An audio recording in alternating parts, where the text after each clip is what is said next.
Talk to me.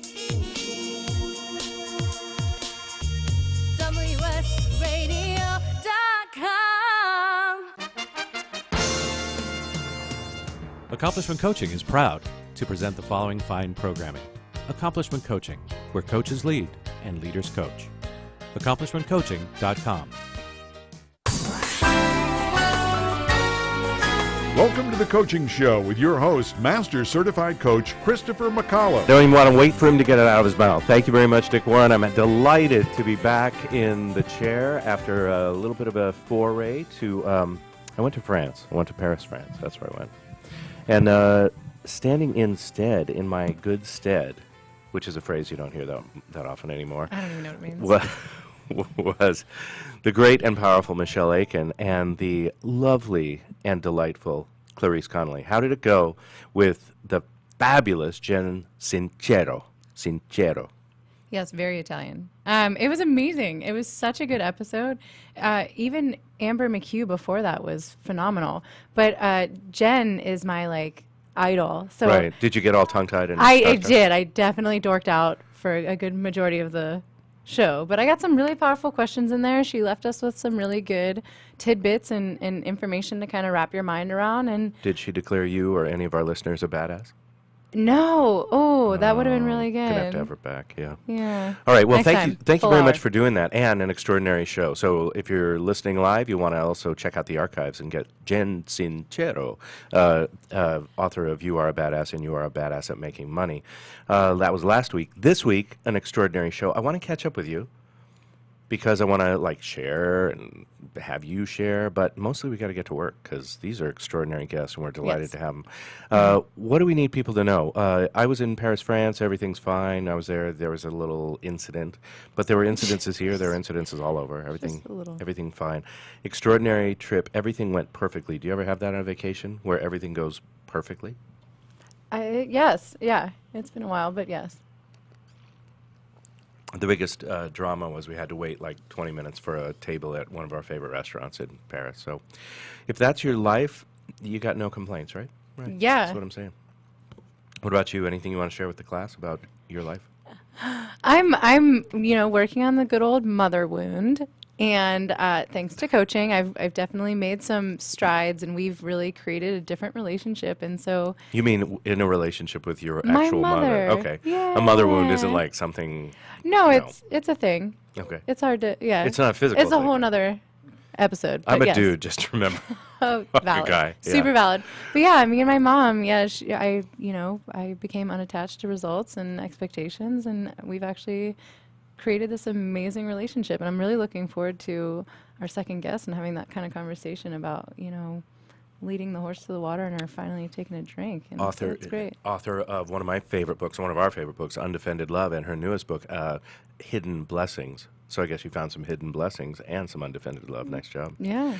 Anything else you want to share? That would be, by the way, that's the voice and the face, if you're on video, of Clarice Connolly. She is a coach here in the great state of California. Who do you work with, and how do we find you? I work with empowering women who are frustrated with how life's going, with ultimately feeling broken and low on their totem pole of priorities, and really just kind of almost like giving up on themselves. So I work with them to learn to love themselves, learn to take action towards the dreams and desires that they have always imagined, and just really standing beside them along the way to co-create a new life. Nice. And I like your glasses. And are you also willing to work with women who are empowered but just haven't quite gotten there yet? Yeah, exactly. Just bridging the gap from ultimately where women are to where they want to be, and just getting them through those obstacles. Well, when I was single, I disappointed a lot of women, so I could send those to you, those people that I know as referrals. Well, All right. yeah. How do we get a hold of you? Empoweringwomen.coach. Empoweringwomen.coach. Nice. All right, that would be Clarice Connolly. My name is Christopher McAuliffe. I'm a master certified coach for 20-some years. And this is a coaching show. Each and every week we bring you people who are doing something out on the cutting edge of coaches, some icons in coaching, people who are doing something wacky, a little bit of everything. And today is no exception. We do have some shout-outs first to our longtime sponsors of this program and our media partner. If you don't mind, I'll start with the sponsor, and you can do the media partners. Deal? Yes. All right. The sponsor of this show since its inception over 15 years ago is Accomplishment Coaching. And listen, if you're like me, well, God help you, but if you are like me, you appreciate things at the highest level. When I went to go get trained as a coach, when I decided to become a coach, I wanted the finest coach training in the world. And I went looking for the Harvard, the Yale, the Stanford, the Oxford of coaching, and I couldn't find it. And then years later, Accomplishment Coaching came into being, and Accomplishment Coaching is exactly that. From the beginning, it's designed to be the world's finest coach training program. It's one program. It's not a series of modules. It's not a sales pitch from this thing to that thing. It's one program. It's a year long, and here's my favorite thing, and I think your favorite thing about it, is you can actually go and observe the coach's training program in progress, right? So it's not like a black box, like you have to put down a ton of money and then find out whether it's Trump University or not. First of all, it's not. It's legit. And second of all, you can go and test drive the thing. You can go and check it out and observe it. There's a little workshop you can do for 4 hours but the observation is free. There's lots of opportunities. So check it out, accomplishmentcoaching.com. And here are the cities. Let's see if we can remember. San Diego, California, Seattle, Washington, Victoria, I almost said BC. Vancouver too. Yeah, right. It's right next to Vancouver. Chicago, Illinois, and then what about on the East Coast? New York City Yeah. and our capital, Washington, D.C. Where they could use some leadership development, is all I'm saying.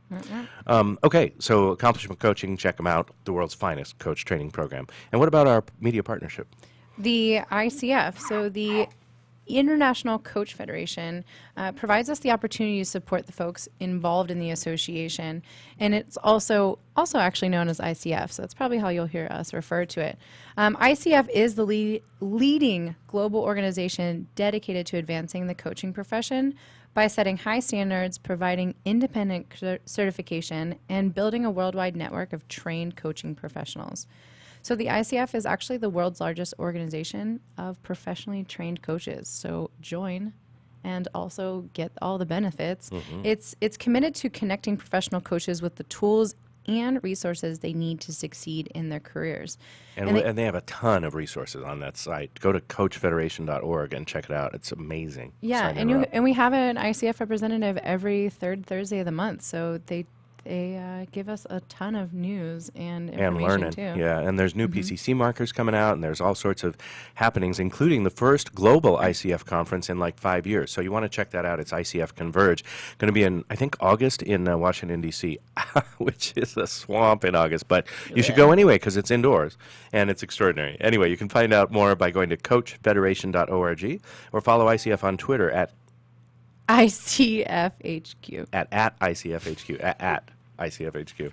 All right, let's get right to it. Molly Gordon, man, to know Molly Gordon is to love her. Speaking of ICF, she's a founding member and former board president of the International Coach Federation, Washington State. She's been chair of the ICF's Chapter Leadership Committee and an assessor in the ICF's credentialing program. So important. She's a certified mentor coach and an instructor in the Professional Coaching Certificate Program at the University of Miami in Coral Gables. They live in Washington. She and her family live in Washington State. She's worked with organizations such as, NASA. I mean, No if you big deal. like, right? Yeah. No big deal. People you've heard of, as well as several nonprofits. We're delighted to welcome back to our microphone Master Certified Coach Molly Gordon. Hello. Hello. What news from Washington State today, Ms. Gordon? Well, the apple tree is blooming. That makes me smile. That's important. Springtime in Suquamish. It's took me 7 years to learn to say that. All right. Well, here's one of the things that you and I have in common is that we've been around for a while. We got the MCC back in the day, and you've been coaching since 1996. Yeah. I want to give our listeners, like young Clarice here, some perspective. What have you seen and what's changed in not only coaching, but maybe in the work that you do and the work that you see being done in the world of coaching? Yeah. You know what? The phrase that comes to mind is the more things change, the more they stay the same. And I think that's true in really good ways and maybe in some ways that our profession could take a look at. What has stayed the same is that the longer I coach, the more meaningful some of the simplest, most basic principles that I learned in the beginning have become. For example, that all clients are whole, creative, and resourceful. I think that for a long time I saw that as a useful framework, a really good attitude to have, a nice place to come from. And now I see it as like, holy cow, that's true. And I do a lot of supervision and mentoring, and many, many times when coach clients come to me and they're stuck in coaching, it's because they've forgotten that the client actually has what it takes, and they've started to worry about their clients. Oh, right. And we all think, oh, if it's that old hammer and nail thing, right? Like if I could just find the problem, I could help them solve it, instead of relating to our clients as their own resource. Exactly. Yeah. Exactly. Although, again, relating to my dating life, many years ago, I knew some people that weren't whole and complete, but that's a different story. So, okay, so getting... Which might explain why they were dating you. Oh, nice. See what I'm That's saying? air five. That's Air right. five from here. She brings Molly joy. Gordon, you are my favorite now. This is amazing. Joy and love wherever she goes. Help myself. Nice. But truly, I don't want to miss your point with our humor, that relating to the client, that the best thing we can do is sort of get out of the way as coaches. But that's what stayed the same. You mentioned some things that have changed. Was there another point you wanted to make? Yes. I have, what's changed for me is I have more appreciation every year for some of the simple structures. So in a way, this is something that stayed the same. It's not like new information or a new model. But I value structures that we teach in coach training in the ICF model more than ever. For example, the coaching agreement. Getting a really good, complete, rock-solid coaching agreement just looks to me like such a valuable piece of the coaching session. Yeah. And I used to be willing to have pretty wandery sessions. I'm still willing to have wandery sessions, but I like to know where we think we're going to end up. Right. The jibber-jabber session is never powerful unless you know that we're headed somewhere with this jibber-jabber. Right. You know, let's set a clear intention and desire. Even if we can't nail it down, let's get in the neighborhood of what we're nailing down, and then let's go get lost in the forest together. Let's not just walk into the forest and get lost. Absolutely. So that's changed for me. In the beginning, I used to see the ICF competencies as kind of I was not impressed. Suggestions. I was not impressed. Guidelines for lesser coaches. Yeah. Exactly. Guidelines for lesser coaches, inadequate codifications of something that may or may not be happening or relevant. But as I began to train as an assessor and have conversations with other master certified coaches, using those competencies as the benchmarks, the guidelines, the parameters for evaluating coaching sessions, they started to unfold for me and they blew my mind. So I have a great deal of appreciation for the competencies. I'm sure that language is a limited thing, so I don't doubt that they could be improved. But even as written, they repay careful and thoughtful reflection. Beautifully said. Yeah, what was I going to say about that? Well, I've lost it. This is what happens when I go on vacation. I know you have a question. Yeah, you just cut me off. So what I'm curious about is, what do you wish more people, including like new up-and-coming coaches, or even maybe coaches who've been around, or people who don't even understand what coaching is, new? Like, what do you wish that they would know about coaching? Well, it connects to that first thing we were talking about of clients being whole, competent, or creative and resourceful. I wish that coaches and people coming to coaches knew that our work is about pointing clients toward something that's built in, something that they're designed to do. It looks to me like human beings are perfect learning critters. You take a baby And that baby will learn to move and communicate. Even if the child is physically impaired, it will develop a form of locomotion and communication. And it doesn't need help. It doesn't need bullet points, tools, and techniques. It needs a safe space, time, and love. And all human beings, I think, have an underrated capacity to learn and grow in exactly the way that will work best for them. I keep looking out at this apple tree next to me. It would be nonsense to think that the apple tree was making a mistake. And I would just like to see greater and greater appreciation of this phenomenal intelligence that resides in human beings, and a greater commitment to pointing people toward it as opposed to improving people. Look at you giving us a beautiful spiritual message. I loved it. Right. I think that what comes up for me in what you're saying, I think, to like put a little bow on it, really, it's coaching. What one of my mentors shared with me is like, it's coaching a person's greatness instead of relating to them as everyone else does, right? Like everyone relates to each other as their broken down piece that they portray. And almost the power of, empowering them through relating to them as their greatness, as not so many people do. It really creates this inspired learning being. Right.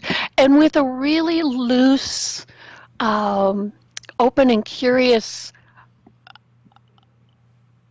notion of what greatness means, because it can look really different for different people.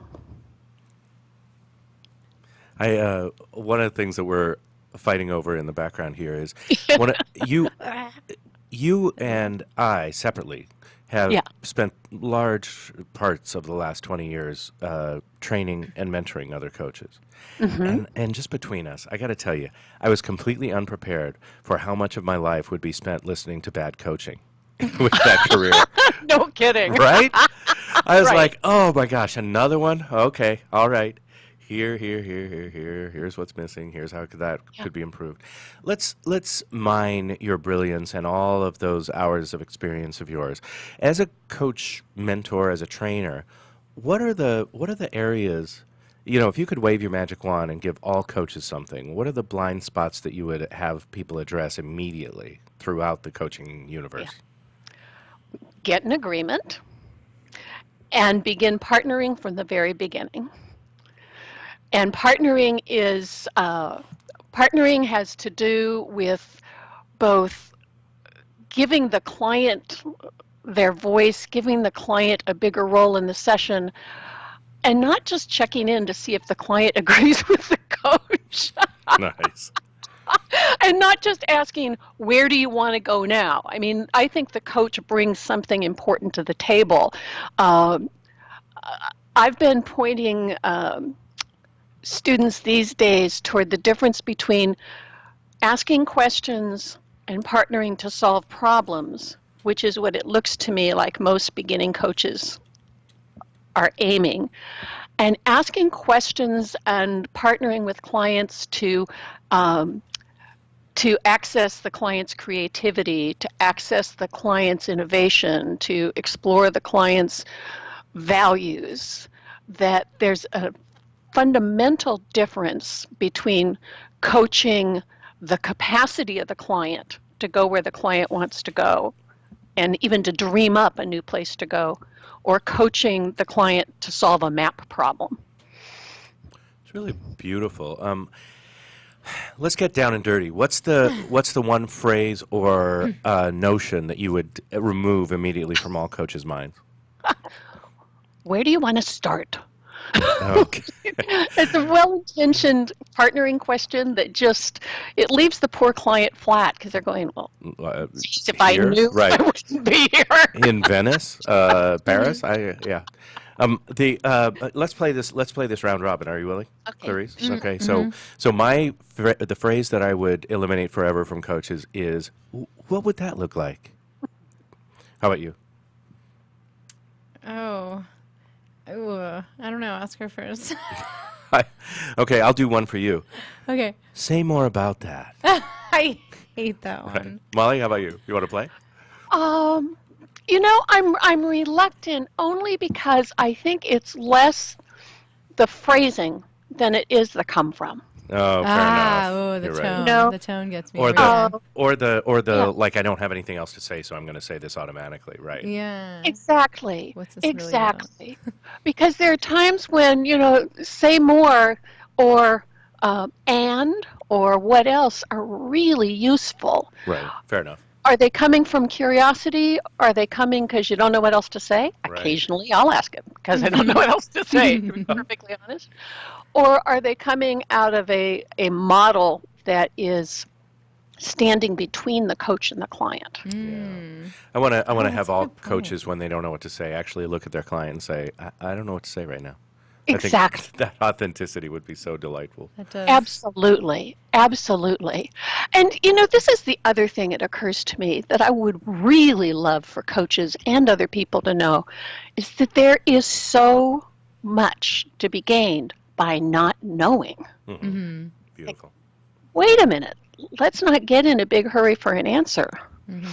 Let's go to that place. And for coaches, that can look like asking a question that you don't know the answer to, that you don't know that the client can answer, you don't know where it fits. So, trusting those random questions that sometimes arise and hanging out in the unknown. So I'm actually really curious about this. You've begun your coaching on a gift economy model. Yeah. What's that about, and how does that work? This is so weird. I coached for 18, 19 years and was coaching, around the top of what you get as a life and small business coach. And a few years ago, I found myself not wanting to charge the kinds of fees I was charging. And I thought, wait a minute, what's up with that? Don't you trust your value? I mean, I thought of all the things, all the conversations that most coaches and other professionals have about value pricing and clients get what they pay for and valuing yourself and yada, yada, yada, yada. And I was going around and around in circles. And finally, in a coach mentoring course, a very young and very good coach asked me a question that basically went like, what's wrong with doing what you want? Something like that. And I realized that I've been around the block with my value. I've been around the block with taking care of myself and meeting my needs. I don't actually have issues about money and abundance. I just didn't want to put high price tags on my work anymore. So I stopped. And it took me a couple of years to find my way, and I'm actually still finding my way. And the closest model that seems to work is what's, known as the gift economy. And the way I think of it is that the work I do is a contribution, an energy I'm putting into the web that connects all of us and all of life. And the things I need come out of that web. Every month I send my clients, in most areas, not all areas, but I send most of my clients an invoice, and I let them define the value that they received from the work I put into the web. And then I invite them to decide how they want to return that value to the web. And it could be by sending me money, flowers, or work. It could be by volunteering at a soup kitchen in their neighborhood. There are any number of ways that they can return the value to the web. But at this point in my life, it's more important to me to really presence the ways in which we are all connected and to take my work out of the transactional financial economy. And it's not a position, it's not a philosophy, it's not something I think anybody else should do, but it's really working for me. It's really, really interesting, and I'm sorry that our time has flown by. I want to let people know that if they want to find out more about your extraordinary work, people should go to Shaboom, ShaboomInc. That's ShaboomInc.com, and find out more about the work, the delight, the joy that the great Molly Gordon brings. And then I also want to give you an opportunity for a parting thought or a parting shot today. We've got about a minute and a half left in this segment, and I want to give it all to you. What would you have 20 or 30,000 coaches know today? Oh, what I'd love 20 or 30,000 coaches to know is that even if you're doing badly, you're doing something that is phenomenally valuable, that there are people in the world that feel better when they have a lamppost to lean on or a tree to talk to. And you're more than a lamppost, and you're more than a tree. And so while we've said some things about beginning coaches and bad coaching, what I'd really like you to take to heart is that your willingness to listen and to serve makes a huge difference. It's everything. That's so beautiful. And as you are uplifting and brilliant and a contribution, I want to also let people know that they can find you using that same Shaboom on Facebook and Twitter and LinkedIn and Google Plus on Molly Gordon. It's just great to be with you. Thank you so much. May we follow up with you in a little while about this gift economy model and see how it's going? That would be great, because who knows? Right. You'll be awash in like chicken eggs and paintings, amateur paintings and things that people have given you. But I'm really interested. I recently spoke to a coach who does the same sort of thing and is very, very well respected, but I just couldn't wrap my hand around it. So I appreciate that you're being a pioneer yet again.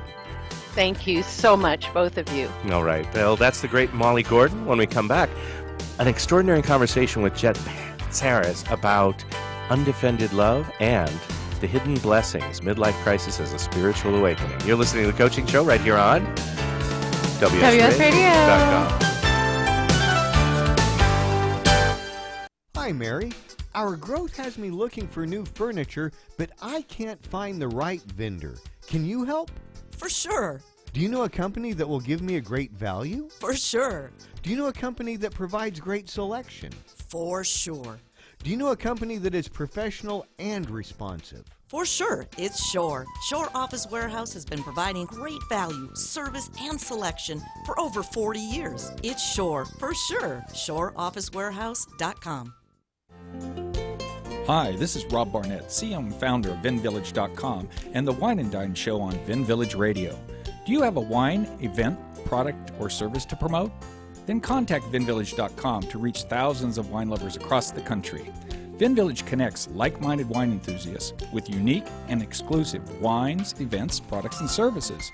To learn more, contact us on VinVillage.com. VinVillage is where wine lovers connect. Do you want to be a professional coach? Are you in business trying to make a real difference with people you manage or work with? Have you started a coaching practice that isn't quite getting off the ground?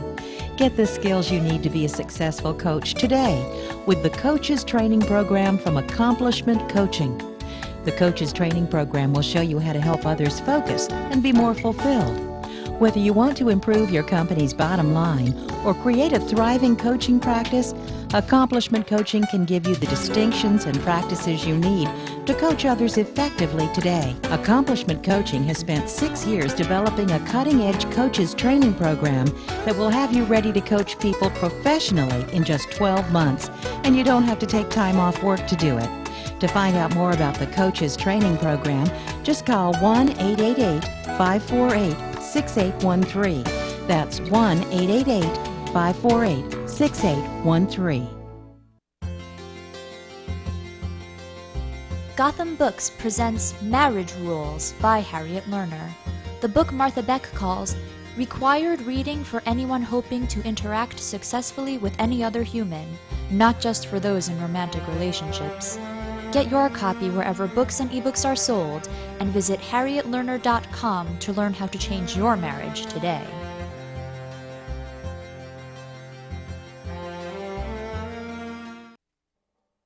Talk to me.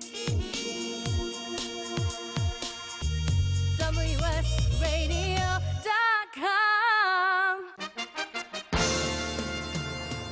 Accomplishment Coaching is proud to present the following fine programming. Accomplishment Coaching, where coaches lead and leaders coach. AccomplishmentCoaching.com. Welcome back to the Coaching Show with your host, Master Certified Coach Christopher McAuliffe. Thank you very much. In the studio today with the great and powerful Clarice Connolly, who is a coach here in the San Diego area and works with empowering women. In fact, what's your website again? EmpoweringWomen.coach. Yeah, that all works. I like that. We're both so excited to have our next guest on, and a returning champion for us. Listen, if you are a human being and you don't have a copy of Jet Sarris's and Marlena Lyons' Undefended Love, that book's title again, Undefended Love, you need to go out immediately and purchase it, borrow it, take it out from the library, do what you need to do to get that book and read it, because it will rock your world and shift all your relationships. And we've been delighted to have Jet on before and talk to her about this truly incredible seminal work. But now she's got a new book and a new area of endeavor. Jet is a PhD and an author and teaches others how to use intimate relationships and the midlife journey as a catalyst for psycho and spiritual transformation. I don't mean psycho, I mean psychological. She's been teaching workshops, she's an author, and her practice, as we know, is full and bursting at the seams. It's a delight to welcome back to our microphones Jet Sarris. Hello. Thank you. Hi, Christopher. Hi, Clarice. Hi. It's wonderful to talk to you both. Well, Yes. I promise it's our pleasure. Let's talk about the latest book, Hidden Blessings, Midlife Crisis as a Spiritual Awakening. I'm clear that as a person who's midlife, one of the only useful books I've read on this topic is from David Whyte, the poet, who wrote a bit on midlife and, in his poetic style. What was the message? What is it that you want to get out to people about midlife? Well, there's a lot of information about midlife that it's an entirely new terrain, if you can think about it like a new land mass that is just forming in the collective based on the extended longevity rates now. So midlife is something that is entirely new. And I just want to say I also like David Whyte's work. I just want to mention that as well. I've really appreciated what he's brought to the conversation. But, our great-grandparents could have expected to live maybe to 47 years old. And now, three generations later, life expectancy is closer to 80. So we have this 33-year asset that our great-grandparents didn't have. Mm-hmm. And so we're just kind of learning, what is this asset about? And someone said that those 33 years, they're not tacked at the end. 15 of those years have been stuffed in the middle. And that's my experience as well. I think midlife is a completely new phenomenon, and it is new in terms of who we are becoming as psychologically mature beings, emotionally mature beings, conscious beings, and so it's very exciting. It's almost like traveling into outer space, only we're doing it here. Mm-hmm. And so it's just a thrilling undertaking. It's fresh and it's new, and it has a lot of bearing on all of our lives as the baby boomers have been pouring in and out of the passage, discovering what it's about really. And Gen X is coming into the passage.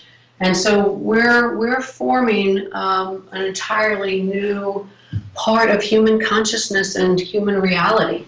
Mm-hmm. Man, that's a great and broad view of that. I love the notion that are in the middle. It also, from a selfish point of view, it justifies my extending my adolescence through my 40s. But the piece that I love is, you're right. Like, we've got this sort of, it's not uncommon for people of at least my generation, if I may include you in my generation, to have 2, 3, 4 careers. And then people at Clarice's stage of life are coming up, and a career is no longer a thing, right? It's like, what are we going to do until we decide to do the next Something thing, else. right? Yeah. Right. What's is this mostly about your own spiritual awakening during midlife, or is it that you've worked with enough people that you sort of can contribute this and be a catalyst or a synergist to create that? Well, I had noticed for many years people going through some kind of phenomenon, which I really didn't appreciate what that was until I landed there myself. And I certainly did not appreciate landing there, let me be perfectly clear.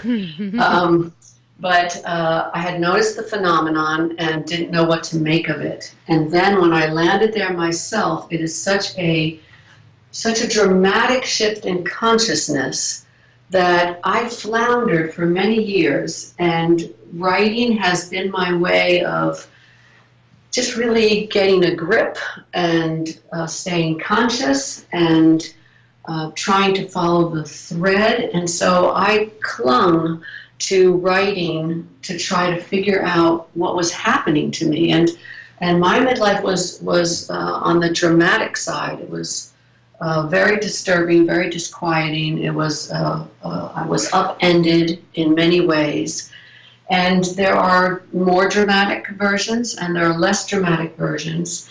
But over time, I began to, Christopher, you might remember these in the 90s, these dotograms or austerograms where you stare at the dots and and you maybe see a shark coming out of the picture. And in the 90s, people were separated into camps of who could see the shark and who couldn't.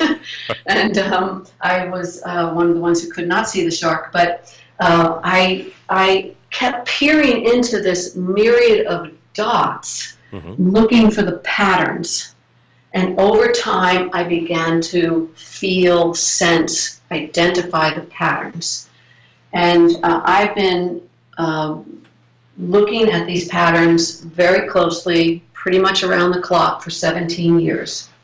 So I have finally found the heartbeat underneath the noise of the dots, and that's what Hidden Blessings is about. It's about what that heartbeat is, and I want to encourage people to find the heartbeat, the deeper narrative below the noise. And I'm in my 60s, full disclaimer here, and which if anyone who sees your photo knows that that's a lie, but okay. Well, I really love that photographer in some ways. He brings out my inside rather than parts of my outside. That's awesome. Oh my goodness. But I love both. I mean, I've come to love, all kidding aside, I love the aging process, and I'm not saying that it's not without its rigors and challenges, but I'm just very deeply grateful to be here. Yay. I have many clients who don't make it to 50, and I just have grown to very much appreciate each day. And that's not because they're your clients, let's be clear. My clients live to 50. I hope not. So I'm over here just thinking about my mom the whole time. I've moved some huge mountains between my relationship with my mom, and we've really grown a lot closer. And it's kind of funny because I actually didn't even think about the concept midlife crisis. She just turned 60 last year and decided that she wanted a career change. So she quit her job and then kind of fell into this struggle with her confidence. And so depression, the depression of not having a job and what am I worth and all of that. And so this book really speaks to me like it's in the mail on its way to mom. What would you say is the time frame that people actually have a midlife crisis, or when they could start to look out for like this is what's actually happening? Well, for women, it's much more clear than it is for men. I think because of the vital role that menopause plays in women's lives. Menopause is really signaling to women that the entire enterprise of having children, whether they went after that path or not, is over. And it signals something pretty powerful to the woman's psyche. And then it also is very destabilizing. We go from a very regular, rhythmic experience of our bodies to that rhythm being lost on one level. Now, so therefore, for women in my base at least, between 45 and 65 is the window, and it's pretty clear. For men, it's less clear. I do have men in my practice who enter midlife earlier at 40, but the preponderance of men enter later, 50 to 55. And I'm working with quite a few men in their 70s who are just starting the process. I think that it is important or helpful to either have some kind of physical impact or strong emotional and psychological impact to bring men into this process. And men are more likely to delay midlife and reestablish themselves in what I call their first adult life and following their first adult life concerns than women are. And so for men, the range, may be more like 50 to 75 even. It might be, it might just be me justifying something, but one of the things I'm noticing, both in people in my life and my clients, seems to be that there's another crisis happening, and I guess we can't call it midlife, but something in the 25-ish range. Is that something that either of you are noticing or no? Yeah, no, there well, actually, there are a number of major life passages, and 27 to 31 is one of them, and that's it's an astrologically noted passage where it's called the first Saturn return. You may have heard of this. It's something abrupt occurs, and it does make an identity shift. And so it could be just a move from the East Coast to the West Coast. It could be a loss of a relationship. Clarice, did that ring a bell? I have all of those things. I moved from the East Coast to the West Coast. I ended a relationship. I found my identity.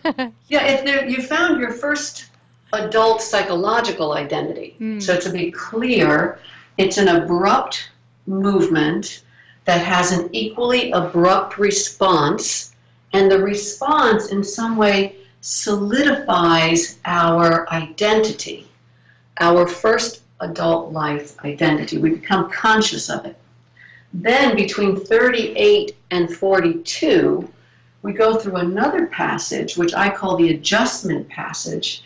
And in that passage, what happens is we consciously turn the dials around what we value, what we care about, and we consciously bring our lives into alignment. And so those two are often confused with midlife, which is why you hear people say, I had my midlife crisis at 30. Well, probably not. But you did have a crisis of identity, as Clarice is saying, at 30, but not midlife. Midlife is entirely different. And it really is much more comprehensive. The transformation is comprehensive, whereas these other two, the first one at the late 20s, early 30s, is an abrupt response, and it comes from a sense of self that is based on the personality. At midlife, we are forfeiting that psychological identity, and we are shifting over to a much more profound and deep experience of self, which I broadly call a soul-based identity. I also want to point to something that I'm experiencing. There's something around this age where my power in the world is different. Do you know, it used to be a very, Alison Armstrong in her work talks about like the difference between a knight, a prince, and a king, right? For me, there was a time when I could conquer, sexual and romantic partners. I could conquer things in business, and I could, go stake my claim and, purchase a plot of land, and, like that was who I was. And now a lot of those, what seemed like power to be, virile and strong and powerful and conquer people, are either unusable because of my marriage, or, or are, it's like, it's not what people come to me for anymore, right? People don't come to me to, conquer something. They come to me and find out, what's it like to conquer something, right? Tell me about your experience when you used to conquer stuff. Oh, is that typical, and is there a gender difference there? In other words, do women experience a different sort of loss of power than men? Well, there are broad differences, certainly because our conditioning is so different. But I love the way you're talking about this. If we go back to the first adult life, the goal of that is to fulfill the social contract. So that includes things like buying a plot of land, building a family, marrying, contributing to communities, and building a 401k, frankly, being able to pay our bills, and stopping at stop signs. Well, that's the social contract. We were trained as children to fulfill that, and our psychological identity that I was talking about earlier is all geared toward that. So someone can come to us in our older years who have been through that passage, and they can say, what's it like to conquer this mountain, to accomplish that, to publish a book, to have a practice, and we can share that kind of that would be as our sharing our experience, perhaps offering sage advice. But at midlife, so you've kind of crossed over and become this person who has been through all of those stages. But at midlife, the enterprise shifts dramatically, and you're talking about the results of that dramatic shift. Inside that shift, we are giving up that entire social contract. It's not that we won't continue to pay our bills and stop at stop signs, but we no longer need to be seen as the one who knows. We no longer need to be seen as the one who succeeds. We don't have the same needs to support and prop up that psychological identity, probably because midlife has taken us through so many ups and downs that we begin to incorporate all of life into our landscape. You know, I often talk about, I work with quite a number of people who've had multiple diagnoses of cancer, and the first time they go through it, they freak out, understandably so. And they just, you know, they're afraid their lives have ended or going to end, and they run to the nearest doctor or nearest medical team, follow whatever advice is given to them, and try to get through it. The second diagnosis, they think about the advice and the protocol, they ask more questions, they seek other advice, and they have a little bit more personal presence to meet the challenge. The third diagnosis, that increases even more. And by the fourth diagnosis, it's just part of the landscape. And so they have this ability to be much larger than that single experience. And I think that that's really what the passage of midlife is about. It's about enlarging ourselves so much so that we don't have a preference for one experience over another. It's just seen as one undulating sine wave called life. And we enjoy the sunshine this morning. We appreciate the rain this afternoon. We are grateful for the darkness to sleep. And there's just there's a lot more space around us. And we can sit with people, as you're saying, Christopher, of all ages, preceding ages. And we can sit with them and we know something about what they're going through, and we can appreciate that and give them living proof that they can survive it. Yeah, because we're there. That's big too. What would you say? So I love like having your point of view given to me. That kind of opens this door of like, oh, people who are going through midlife crisis aren't out of my realm. Like if you're going to give advice to a coach, like what would you need, or some skills that would be useful to support clients in their midlife? Yeah, there are basically everything changes in the midlife segment.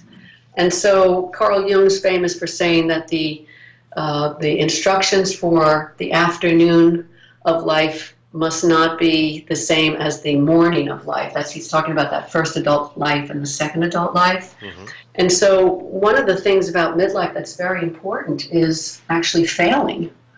And that's not a popular thing to say, but our identity must fail. The husk of us must fail for the seed to be born.